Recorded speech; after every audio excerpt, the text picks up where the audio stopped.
September 22 తేదీన ఒంగోలులో జరిగే హలో మాలా చలో ఒంగోలు కార్యక్రమాన్ని విజయవంతం చేయాలని దళిత హక్కుల పరిరక్షణ సమితి రాష్ట్ర అధ్యక్షుడు చప్పిడి వెంకటరావు ఉన్నారు. స్థానిక అంబేద్కర్ లైబ్రరీ వద్ద ఏర్పాటు చేసిన మీడియా సమావేశంలో పాల్గొని మాట్లాడారు. ఈ కార్యక్రమంలో దళిత రైట్స్ ఫోరం రాష్ట్ర అధ్యక్షుడు తుల్లిబిల్లి అశోక్, మాలా ఉద్యోగుల సంఘం రాష్ట్ర అధ్యక్షుడు పాలెటి కోటేశ్వరరావు, దళిత హక్కుల పోరాట సంఘం వ్యవస్థాపక అధ్యక్షుడు చప్పిడి రవిశంకర్, రాజేష్, చౌల పీటర్ పాల్, ఎరిజల్ల రమేష్, సిటిమేళ సంపత్, అచ్చిపోగు వెంకటేశ్వరరావు తదితరులు బాగున్నారు.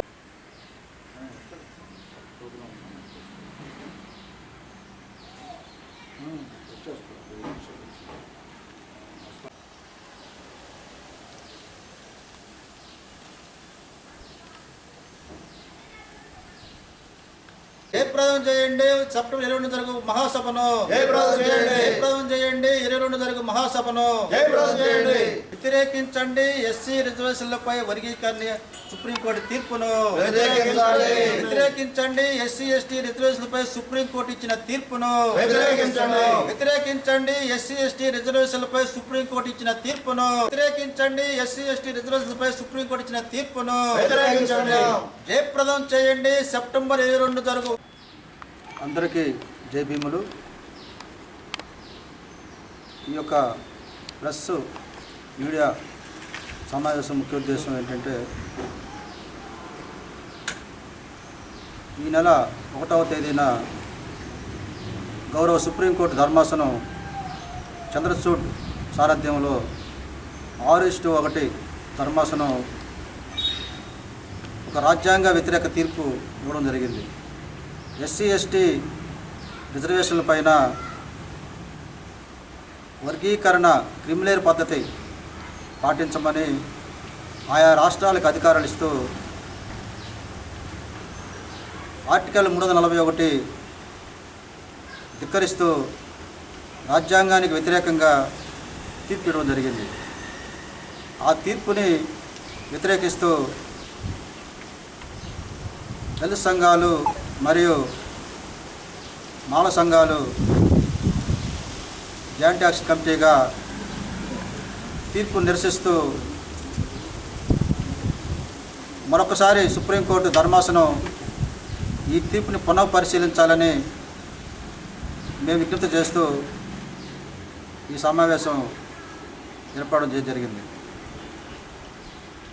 ఈ సుప్రీంకోర్టు తీర్పుని నిరసిస్తూ సుప్రీంకోర్టు ధర్మాసనం పునఃపరిశీలించాలని కోరుతూ వచ్చే నెల 22వ తేదీన ఒంగోలు నెల్లూరు బస్టాండ్లోని అంబేద్కర్ ఆడిటోరియంలో సభ నిర్వహిస్తూ ఉన్నాము. ఈ సభకు జాతీయ రాష్ట్ర మాల సంఘాల నాయకులు, దళిత సంఘాల నాయకులు, మేధావులు, అంబేద్కర్ వాదులు అందరూ కూడా ఈ సభలో పాల్గొంటారని తెలియజేస్తూ ఉన్నాము. అయితే ఈ తీర్పు యొక్క సారాంశం పత్రికల ద్వారా ప్రజలకి తెలియజేసిన బాధ్యత ఉంది కాబట్టి తెలియజేస్తూ ఉన్నాము. ఈ కేసు పూర్వరంగం ఏంటంటే, 1997లో ఉమ్మడి ఆంధ్రప్రదేశ్లో ఆ రోజునటువంటి ముఖ్యమంత్రి గారు నారా చంద్రబాబు నాయుడు గారు ఎస్సీ వర్గీకరణ, ఎస్సీ రిజర్వేషన్లు వర్గీకరణ చేస్తూ ఒక అక్రమ తీర్పు ఇవ్వడం జరిగింది. ఆ తీర్పుని వ్యతిరేకిస్తూ మేము సచివాలయం ముట్టడి చేసాం 1997 ఆగస్టు 11న. ఈ సచివాలయ ముట్టడిలో ఎటువంటి ముందస్తు ఆదేశాలు లేకుండా పోలీసులు పాశవికంగా లాఠీచార్జ్ చేయటం వల్ల బాసువాయువు ఉపయోగించారు. అదేవిధంగా గుర్రాలతోటి, లాఠీలతోటి విచ్చలవిడిగా దాడులు చేశారు.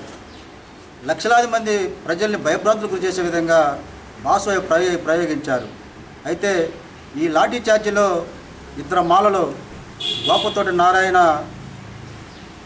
దగ్గుబాడు ప్రకాశం జిల్లా, పానంకి శాసయ్య, అమలాపురం, వీరిద్దరూ అమరులయ్యారు.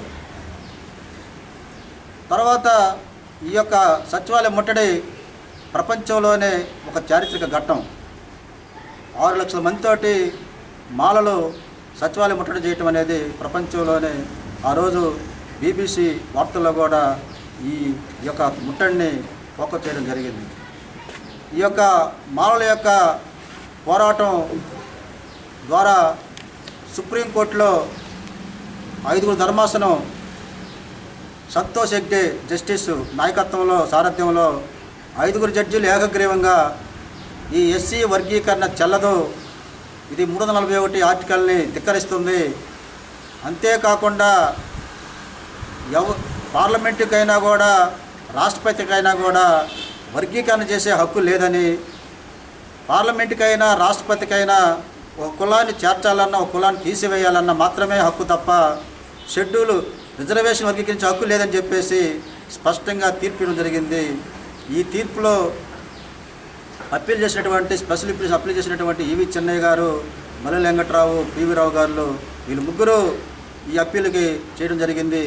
ఈ అప్పీల్ని పురస్కరించుకొని సంతోష్ హెగ్డే ధర్మాసనం 5 ధర్మాసనం ఏకగ్రీవంగా తీర్పు ఇవ్వడం జరిగింది.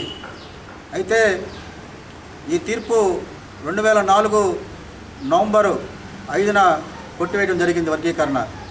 అక్కడి నుంచి ఇప్పుడు దాకా సుదీర్ఘంగా 20 సంవత్సరాలు కృష్ణమాదిగ నాయకత్వంలో MRPS ఆందోళనలు చేపడుతూ సాధ్యం కానటువంటి వర్గీకరణని, చెల్లుబాటు కానటువంటి వర్గీకరణని ముందుకు తీసుకెళ్తూ పోరాటం చేసి, అయితే సుప్రీంకోర్టు కొట్టివేస్తే ఇప్పుడున్నటువంటి ఆంధ్రప్రదేశ్ రాష్ట్ర ప్రభుత్వం అప్పీల్కి వెళ్ళాలి. అప్పుడున్నటువంటి ముఖ్యమంత్రి వైఎస్ రాజశేఖర రెడ్డి, అంటే కొట్టేసే నాటికి వచ్చినటువంటి ముఖ్యమంత్రి రాజశేఖర రెడ్డి గారు అప్పీల్కి పోలా. అదేవిధంగా మందాకృష్ణ మాదిగైనా ఏ మాదిగైనా కూడా అప్పీల్కి పోలా. ఎవరు అప్పీల్కి పోలా. పోకుండా పార్లమెంట్లో చట్టం చేయమని పోరాటం చేస్తూ ఉన్నాడు కృష్ణమాదిగ గారు. మేమేమంటామంటే పార్లమెంటు కూడా హక్కు లేదు, చట్టం చేసే హక్కు అని మేము వాదన చేస్తూ ఉన్నాం. ఈ క్రమంలో ఇది ఇలా ఉంటే పంజాబ్ రాష్ట్రం ఏం చేసిందంటే, పంజాబ్ రాష్ట్రంలో ఉన్నటువంటి వాల్మీకులు మజ్హబ్ సిక్కులకి ఆ రాష్ట్ర ప్రభుత్వం 50% రిజర్వేషన్లు కల్పిస్తూ ఒక జీవో ఇచ్చింది. అక్కడ ఉన్నటువంటి మాదిగలు, మాలలు కాదు మాదిగలు ఆ ప్రభుత్వం ఇచ్చినటువంటి వర్గీకరణ జీవోని వ్యతిరేకిస్తూ చమ్మర్ మహాసభ పేరుతోటి, ఆర్గనైజేషన్ పేరుతోటి చమ్మర్ మహాసభ ఆర్గనైజేషను హైకోర్టులో రిట్ వేయడం జరిగింది. హైకోర్టులో రిట్ వేస్తే హైకోర్టు రిట్టు వర్గీకరణ చెల్లదని కొట్టేశారు. అప్పుడు పంజాబ్ రాష్ట్ర ప్రభుత్వం ఏం చేసిందంటే అప్పీల్కి వెళ్ళింది సుప్రీంకోర్టుకి. అప్పీల్కి వెళ్తే సుప్రీంకోర్టులో ఏం చెప్పారంటే 5 ధర్మాసనం, అరుణ్ మిశ్రా ధర్మాసనం 5 ధర్మాసనం ఏం చెప్పిందంటే, ఇది ఆల్రెడీ ఉమ్మడి ఆంధ్రప్రదేశ్లో ఈవి చెన్నై గారు స్పెషల్ పిటిషన్ ప్రకారంగా ధర్మాసనం సంతోష్ హెగ్డే ధర్మాసనం 341 ఆర్టికల్ ప్రకారంగా హక్కులని చెప్పేసి కొట్టివేయడం జరిగింది. అయితే ఆర్టికల్ 16 క్లాజ్ 4 ప్రకారంగా రాష్ట్రాలకు అధికారాలు ఉన్నాయని చెబుతూ, అయితే ధర్మాసనం మాది సమానమైన ధర్మాసనం కాబట్టి సంతోష్ హెగ్డే ధర్మాసనం 5, మాది 5 కాబట్టి ఇది మా పరిధి కాదు అంటూ విస్తృత ధర్మాసనానికి రెఫర్ చేయడం జరిగింది. ఈ విస్తృత ధర్మాసనం అనేటువంటి ఎవరైతే సారథ్యం వహిస్తున్నారో present supreme court chief justice Chandrachud సారథ్యంలో 7 ధర్మాసనం కూర్చొని మొన్న ఈ సంవత్సరం ఫిబ్రవరిలో 6-7 తేదీల్లో వాదనలు వినడం జరిగింది. వాదనలు విన్న తర్వాత జడ్జిమెంటు రిజర్వ్ చేయడం జరిగింది. ఎందుకంటే అసలు రంగు ఇక్కడే బయటపడింది. మోడీ, RSS వీళ్ళంతా కూర్చొని రిజర్వేషన్లు ఎత్తేసే భాగంలో క్రమంగా కృష్ణమాదిగతోటి వాళ్ళు కుమ్మక్కయ్యి కృష్ణమాదిగని మాదిగల ఓట్ బ్యాంకుని వాడుకోవటానికి కృష్ణమాదిగ లోపాయకర ఒప్పందం కుదుర్చుకొని మీరు మాకు సపోర్ట్ చేస్తే మేము మీకు ఓట్లు వేస్తామని చెప్పి కృష్ణమాదిగ సాక్షాత్ ప్రధానమంత్రి ఒక కుల మీటింగ్ రావడం అనేది ఇది చారిత్రకమైనటువంటి ఒక సిగ్గుచేటు. ప్రధానమంత్రి అనేవాడు ఒక కులానికి ప్రోత్సహిస్తూ ఒక కుల మీటింగ్ రావడం అనేది అది మోడీకి చాలా సిగ్గుచేటు అనే విషయం. ఇది మేము తీవ్రంగా ఖండిస్తూ ఉన్నాం. ముఖ్యమంత్రి అనేవాడికి అన్ని కులాలు, అన్ని వర్గాలు, అన్ని మతాలు సమానంగా చూసుకోవాలి తప్పనిచ్చి అతనే ఒక కులం మీద డయాస్ ఎక్కి నేను ఈ కులానికి సపోర్ట్ అని చెప్పడం అనేది చాలా హేయమైన చర్యగా మేము తీవ్రంగా ఖండిస్తూ ఉన్నాము. అయితే ఈ తీర్పు ఎలక్షన్ అయిపోయిన తర్వాత మొన్న ఆగస్టు 1న సుప్రీంకోర్టు ధర్మాసనం చంద్రచూడ్ సారథ్యంలో 6:1 నేతృత్వంలో ఎస్సీ ఎస్టీ వర్గీకరణ చేస్తూ క్రిమిలేర్ పద్ధతి పాటించమని క్రిమిలేర్ తీర్పు ఇచ్చింది. ఇక్కడ క్రిమిలేర్ తీర్పు అంటే ఎస్సీ ఎస్టీ రిజర్వేషన్లో ఎస్సీ ఎస్టీలో పుట్టుకతోనే పుట్టిన బిడ్డకి ఎస్సీ ఎస్టీ రిజర్వేషన్ హక్కు ఉంటుంది. ఆ హక్కు తీసేసే హక్కు ఎవరికి కూడా లేదు. రాజ్యాంగంలో అంబేద్కర్ పొందుపరిచాడు. రిజర్వేషన్ హక్కు అని తీసేయడానికి ఎవరికి లేదు. వాడు ఐఏఎస్ ఆఫీసర్ కొడుకైనా వాడికి రిజర్వేషన్ కావాలి. ఎందుకంటే అస్పృశ్యత అంటరానితనం మీద షెడ్యూల్లో చేర్చడం జరిగింది. ఎస్సీ ఎస్టీలని అంబేద్కర్ గారు అస్పృశ్యత అంటరానితనం ఊరికి దూరంగా ఉన్నారు కాబట్టి వీళ్ళని ఒక షెడ్యూల్లో చేర్చాడు. యాక్చువల్గా ఇప్పుడు చెబుతున్నటువంటి మందా కృష్ణమాదిగ అంబేద్కర్ మాలని ముద్రేస్తున్న కృష్ణమాదిగ అదే మాల అంబేద్కర్కి మాల ఫీలింగ్ ఉంటే అదే అంబేద్కర్ గారు రాజ్యాంగం రాసేటప్పుడు కులవృత్తులు ఉన్నటువంటి బీసీ మొత్తాన్ని బీసీలో చేర్చాడు. కులవృత్తులు అందరినీ కూడా మాదికి కులవృత్తి ఉంది, చెప్పులు కుట్టే కులవృత్తి మాదిగలది. అదే అంబేద్కర్ గారు ఆ రోజు పెన్ను పెట్టి మాదిగలను కూడా బీసీలో చేరిస్తే ఈరోజు కృష్ణమాదిగ ముందుకు వచ్చి మాట్లాడే పరిస్థితి లేదు ఈ రోజున. కానీ ఆ రోజున ఆ మహనీయుడు భారత రాజ్యాంగం రాస్తూ మాదిగలు కూడా సమానంగా మాలలతో పాటు అస్పృశ్యత గురయ్యి ఈ 60 కులాలకు సంబంధించినటితో పాటు వాళ్ళు కూడా అన్టాచబిలిటీ అనుభవించారు. ఊరికి దూరంగా వెలువబడ్డారు కాబట్టి వాళ్ళను కూడా షెడ్యూల్లో చేర్చడం జరిగింది. అది మర్చిపోయి ఈరోజు కృష్ణమాదిగ అంబేద్కర్ స్థాయిని, అంబేద్కర్ అంటే ప్రపంచ విజ్ఞాన గని, ఈరోజు ప్రపంచ దేశాలు దిక్సూచిగా ఆయన ఈరోజు కొనియాడుతూ ఉన్నారు. ఈరోజు నువ్వు చెప్పేట్టు నువ్వు తీసుకొచ్చిన ఆల్టర్నేట్గా ఆ రోజు జగజ్జీవన్ రావు అని అంబేద్కర్ ఆల్టర్నేట్గా ఆ రోజు పాలక పార్టీలు తీసుకొచ్చినాయి. జగజ్జీవన్ రావు అని అంబేద్కర్ ఆల్టర్నేట్గా ఈరోజు నిన్ను ఆల్టర్నేట్గా తీసుకొస్తా ఉన్నారు. బాబు జగజ్జీవన్ రావు ఒక సామెత ఉంది. ఆయన ఆస్తిలో అరగంట పోయిందంట ట్రైను, అరగంట వాళ్ళ ట్రైన్ పోవటం అంటే వాళ్ళ ఆస్తిలో అది ఒక సామెత, పెద్దల సామెత. అది మేము చెప్పేది కాదు, ఇంతకుముందు మా పూర్వీకులు చెప్పే వాళ్ళందరూ ఒక సామెత. భారతదేశంలో మాల ఎంపీలు, మాల ఎమ్మెల్యేలు, మాల ఎమ్మెల్సీలు, మాల మంత్రులు, మాల వ్యాపారస్తులు, మాల ఉద్యోగులు, వీళ్ళ ఆస్తి అంతా ఒక ఎత్తు, బాబు జగజ్జీవన్ రావు ఆస్తి ఒక ఎత్తు అని మేము గంట బతుకు చెప్తున్నాం. 33 సంవత్సరాలు మంత్రి పదవి అనుభవించాడు. నువ్వు అంటావు ఖర్గేని అంటున్నావు, ఖర్గే కుటుంబాన్ని. బాబు జగజ్జీవన్ రావు 33 సంవత్సరాలు అనుభవించాడు.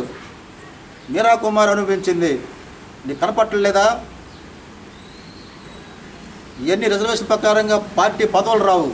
ఎంపీ టికెట్లు వస్తాయి రిజర్వేషన్ పరంగా, కానీ పార్టీ పదవులు అనేవి రిజర్వేషన్ ప్రకారంగా రావు. తెలుసుకోవాలని తెలియజేస్తూ ఉన్నాం. మాల దేశంతో మాట్లాడద్దు, కుల దేశంతో మాట్లాడద్దు. కులతత్వం అనేది మంచిది కాదు. మాలలో ఈ భారతదేశానికి మూలవాసులు. తంగల్ అనే సినిమా చూడమని నేను ఈ మీడియా సమూహం మీకు తెలియజేస్తా ఉన్నా. మాలలో భూమిపుత్రులు, భారతదేశానికి మూలవాసులు. మాలలో ఎస్సీ ఎస్టీ మాలలకే కోసకుండా ఎస్సీ ఎస్టీ బీసీ ముస్లిం మైనార్టీల కోసం త్యాగం చేసిన వాళ్ళు చేశారు బీసీలో చేర్చమని. కాపులు ఎక్కడా కూడా బీసీలు తిట్లా, మా రిజర్వేషన్ దోచుకుంటారని బీసీలు ఎక్కడ కాపులు తిట్లా. కాపులు నీకంటే బాగా ఉద్యమం చేశారు. కాపులు రైలు తగలబెట్టారు, బర్నింగ్ చేశారు. కానీ ఎక్కడా కూడా వాళ్ళు బీసీలను తిట్లా, బీసీలు మాకు దోచుకున్నారని చెప్పి తిట్లా. అయితే ఈరోజు నువ్వు మాలల మీద దేశం వెలగక్కుతున్న మాల తింటున్నారని కరెక్ట్ కాదు. ఉద్యమం చేసుకో. రాజ్యాంగంలో అందరికి హక్కులు ఇచ్చాడు. మేమైతే మాదిరి మీద ఉద్యమం చేయట్లా. రిజర్వేషన్ల మీద, ఉమ్మడి రిజర్వేషన్ల మీద, ఉమ్మడి హక్కుల మీద, రాజ్యాంగం మీద మేము ఉద్యమం చేస్తున్నాం. రాజ్యాంగాన్ని కాపాడుకోవడం కోసం ఉద్యమం చేస్తున్నాం. గమనించాలని చెప్పి కోరుకుంటా ఉన్నాము. అయితే చాలామంది అంటున్నారు బీసీలు ఏబీసీలు చేశారు కదా, మీకు చేస్తే ఏమైందని. బీసీలని ఏబీసీలు చేయటం అనేది ఒక క్రమం. బీసీల్లో వెనుకబాటుతనం ఉంది, ఆర్థిక వెనుకబాటుతనం ఉంది వాళ్ళకి. కాబట్టి బీసీలను ఏబీసీలు చేసుకొచ్చారు. కానీ ఎస్సీ ఎస్టీల్లో అంటరానితనం అస్పృశ్యత ఉంది. కాబట్టి దాంట్లో ఆర్థిక వెనుకబాటు అనేది దాంట్లో కనపడదు. ఒకవేళ ఏబిసిడి బీసీని ఏబిసిడి చేసినటువంటి జస్టిస్ జీవన్ రెడ్డి గారు ఒక తీర్పు ఇచ్చాడు బీసీలను ఏబిసిడీలు చేస్తూ ఇంద్రసహాని కేసులో. ఆయన ఏం చెప్పాడంటే స్పష్టంగా బీసీల్లో వెనుకబాటుతనం ఉంది కాబట్టి ఏబిసిడీలు చేయడం జరుగుతుంది, అయితే ఈ తీర్పు ఎస్సీ ఎస్టీలకు వర్తించదు అని స్పష్టంగా చెప్పాడు ఆయన. ఎందుకు వర్తించదంటే ఎస్సీ ఎస్టీలు అస్పృశ్యత అంటరానితనానికి గురి కాబడ్డారు, వాళ్ళల్లో ఆర్థిక అంతరాలు ఉన్నప్పటికి కూడా వాళ్ళకి ఈ తీర్పు వర్తించదు. ఒకవేళ ఆర్థిక అంతరాలుంటే ఆ అంతరాలను పూడ్చడానికి మీరు పాలక పార్టీలు ఉండటం, మీరు వాళ్ళకి ప్యాకేజీల ద్వారా వాళ్ళని ఆర్థికంగా డెవలప్ చేయడం తప్ప వర్గీకరించే హక్కు మీకు లేని చెప్పేసి జీవన్ రెడ్డి స్పష్టంగా తీర్పు ఇవ్వడం జరిగింది. ఈ తీర్పుని చదవకుండా అజ్ఞానులు, మనువాదులు ఇటువంటి వాళ్ళని అడ్డం పెట్టుకొని మాలామాదిగులు ఒకటి కాకూడదు, మాలామాదిగులు ఒకటైతే రాజ్యాధికారానికి వాళ్ళు పనిచేస్తారు కాబట్టి వాళ్ళని విడగొట్టాలి అని రాజ్యాధికారం మళ్లించకుండా వాళ్ళని పక్కదోర పట్టించాలని చెప్పేసి ఈ పాచికలని పాడుతూ ఉన్నాయి. కాన్శీరామ్ గారు 1994లో పార్టీ పెట్టి అక్కడ ఉత్తరప్రదేశ్లో రాజ్యాన్ని కొట్టి ఆంధ్రప్రదేశ్ తర్వాత ఆంధ్రప్రదేశ్లో దళితున్నటువంటి ఉద్యమకారులు మొత్తాన్ని కూడా పద్మారావు గారు, తారకం గారు, ఐవి చెన్నయ్య గారు, సత్యమూర్తి గారు అందరితోటి మాట్లాడి ఇక్కడ రాజ్యాన్ని కొడటానికి కాన్శీరామ్ గారు పూనుకుంటే దీన్ని బట్టాబలం చేయడానికి కాన్శీరామ్ ఎత్తుగడని తిప్పుకొడటానికి ఇక్కడ ఉన్నటువంటి మన్వాద పార్టీలన్నీ కూడా కృష్ణమాదిగని ముందుకు తీసుకొచ్చి మాలామాదిగల మధ్య వైరుధ్యం ఒక ఒక ఒక క్రమ ప్రకారంగా ఇక్కడ స్టార్ట్ చేయడం జరిగింది. దాంట్లో భాగమే ఎంఆర్పిఎస్ ఉద్యమం వచ్చింది. తప్పితే ఇక్కడ మాలామాదిగలు దోచుకున్నది లేదు, తిన్నది లేదు. మాలామాదిగలు హాస్టల్లో ఉంటే హాస్టల్లో ఆ రోజున పురుగులన్నం ఉండేది. ఆ రోజున పురుగులన్నం తింటుంటే మాదిగ పిల్లోడు ఇంటికి వెళ్ళిపోయి మాలామాది పల్లె ఇంటికి వెళ్ళిపోతే ఇంటికి వెళ్ళిన మాదిగ పిల్లోడు తండ్రితోటి దబలం తీసుకొని ఊళ్ళోకి వెళ్ళి చెప్పులు కుట్టి అన్నం తిని అక్కడే బతికాడు. ఇంటికి పోయినటువంటి మాల పిల్లోడు కూడి లేక మళ్ళీ హాస్టల్కి వచ్చి అదే పురుగులు కూడి తిని వాడు చదువుకొని ఐఏఎస్ ఐపీఎస్ అయ్యాడు. అవి నువ్వు లిస్టు తీసి ఐపీఎస్ మాల ఐఏఎస్ మాలని పెడితే అది క్రమ పద్ధతి కాదు, చట్టమైనటువంటి నిర్వచనం కూడా కాదని చెప్పి మేము తెలియజేస్తూ ఉన్నాం. ఏదైతే రాజ్యాంగానికి కట్టుబడి సుప్రీంకోర్టు న్యాయస్థానం పనిచేయాలని చెప్పేసి ఈ తీర్పుని పునఃపరిశీలించాలని చెప్పేసి మేము దళిత సంఘాలు తరపున, మాల సంఘాలు జేఏసీ తరపున మేము నిరసిస్తూ రేపు వచ్చే నెల 22వ తారీఖున చలో హలో మాల చలో ఒంగోలు పేరుతోటి మేము ఒక వేలాది మందితోటి మేము నిరసన పత్రం చేయడానికి ఈ సమావేశం ఏర్పాటు జరిగింది. కాబట్టి మిత్రులందరూ కూడా మాల మేధావులు, అభ్యుదయవాదులు, అంబేద్కర్వాదులు ఎవరైతే ఈ తీర్పును వ్యతిరేకిస్తున్నారో వాళ్ళందరూ కూడా ఈ యొక్క సభకి వచ్చేసి సభను జయప్రదం చేసి రాజ్యాంగాన్ని కాపాడుకునే భాగంలో మీరందరూ భాగస్వాములు కావాలని చెప్పేసి నేను పత్రికల ద్వారా మీకు పిలుపునిస్తా ఉన్నాను. భారతదేశంలో ఉన్న రాష్ట్రాలన్నీ కలిపి 29 రాష్ట్రాల్లో దాదాపుగా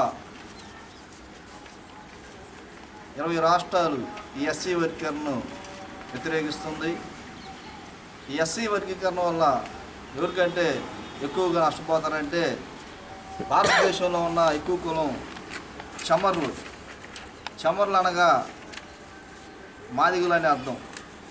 డాక్టర్ బాబాసాహెబ్ అంబేద్కర్ గారు రాజ్యాంగంలో ఆర్టికల్ 341, 342 ఈ ఆర్టికల్ని ఇక్కడ పార్లమెంట్లో ఇది చట్టసభలో పార్లమెంట్లోనే బిల్లు పెట్టి రాష్ట్రపతి చేత ఆమోదం చేసుకోవాలని చెప్పేసి ఆ రోజు ఆయన భారత రాజ్యాంగంలో లిఖించడం జరిగింది. అయితే ఈ మనువాదన పాలనలో ఎవరైతే ఈ దళితులు ఐక్యంగా ఉండి ఈ ఆంధ్ర రాష్ట్రాన్ని పరిపాలిస్తారని చెప్పేసి ఆ రోజు చంద్రబాబు నాయుడు ఈ కుట్ర పన్నాడు. ఈ కుట్రలో భాగంగా చంద్రబాబు నాయుడు అదేవిధంగా బీజేపీ ప్రభుత్వం ఆ తెలంగాణ రాష్ట్రంలో ఆ పార్టీ రావాలంటే ఖచ్చితంగా ఓట్ బ్యాంక్ కావాలని చెప్పేసి ఆ ఓట్ బ్యాంకుని చీల్చడానికి ఎస్సీ వర్గీకరణ చిచ్చు పెట్టారు.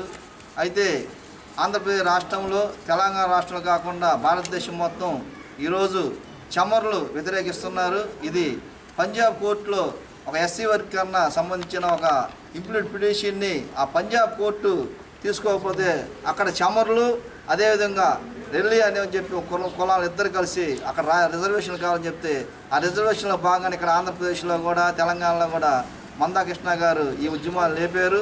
అయితే ఈ ఉద్యమంతో పాటు నష్టపోయేది ఎవరంటే ఎక్కువగా ఎస్సీల్లో మాదిలు కూడా నష్టపోతారు. ఎందుకంటే ఎస్సీలను క్రిమినల్ చేయాలని చెప్పేసి ఎస్సీ ఎస్టీలు క్రిమినల్ చేయాలని చెప్పేసి ఆ చట్టాన్ని ఈ సుప్రీంకోర్టు ఇచ్చిన 7 ధర్మాసనంలో ఒకళ్ళిద్దరు ఆ క్రిమినల్ పడుతుంటేనే ఈ ఎస్సీలు బాగుపడతారని చెప్పారు.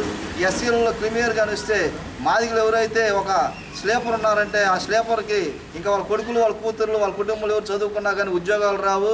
ఎవరికైతే 8 లక్షల ఆస్తులు ఉంటాయో, ఎవరికైతే సంవత్సరానికి 8 లక్షల ఆదాయం ఉంటుందో వాళ్ళకి ఏ విధమైన ప్రభుత్వం నుంచి ఏ విధమైన హామీలు ఉండవు, ఏ విధమైన ఉద్యోగాలు ఉండవు. కాబట్టి ఇది గ్రహించాలి. ముందు రోజుల్లో ఈ ఎస్సీలను ఐక్యంగా ఉండకుండా విడదీయడానికే ఈ రాష్ట్ర కేంద్ర ప్రభుత్వాలు ఈ తూచ తప్పకుండా మన మీద ఒక ప్రణాళిక వేసి ఒక మనువాదిని మన మీద పెడుతున్నారు. కాబట్టి మనం అందరం గ్రహించి మనం జ్ఞానంగా ఉండి ఈ పోరాటంలో అందరూ ఐక్యమత్యంతో ఉండాలని చెప్పి తెలియజేస్తున్నాము. డాక్టర్ బాబాసాహెబ్ అంబేద్కర్ గారు ఎస్సీ కులాలు ఐక్యంగా ఉంటేనే మనం ఈ రాష్ట్రాన్ని కానీ ఈ దేశాన్ని కానీ పరిపాలిస్తున్నారు. మన అంతిమ లక్ష్యం డాక్టర్ బాబాసాహెబ్ అంబేద్కర్ అయితే ఏం చెప్పాడు, పొలిటికల్ పవర్ ఇస్ మాస్టర్కి మన పార్టీలకు మనం ఓట్లు వేసే విధంగా ఉండకుండా ఎప్పుడైతే మన జాతికి మన ఓట్లు వేసుకుంటామో, మన పార్టీలకు ఓట్లు వేసుకుంటామో ఇలాంటివన్నీ కోకటి వేలతో పెరుగుతామని చెప్పేసి మీ అందరూ తెలియజేస్తున్నాము. డాక్టర్ బాబాసాహెబ్ అంబేద్కర్ ఆశయాలు కొనసాగించాలంటే ఖచ్చితంగా పొలిటికల్ పవర్ ఇస్ మాస్టర్కి మనం అనుసరించాలని కోరుతున్నాను. ఈ ఎస్సీ వర్కర్ను క్రిమినల్ను జై జనం పార్టీ ఆంధ్రప్రదేశ్ మేము ఖండిస్తున్నాము, వ్యతిరేకిస్తున్నాము. ఆగస్టు 1వ తారీఖున సుప్రీంకోర్టు ధర్మాసనం ఎంఆర్పిఎస్కి అనుకూలంగా ఆర్టికల్ 341ను రాష్ట్రాల వరకే సరిచేయటం అనేది మేము వ్యతిరేకిస్తున్నాం.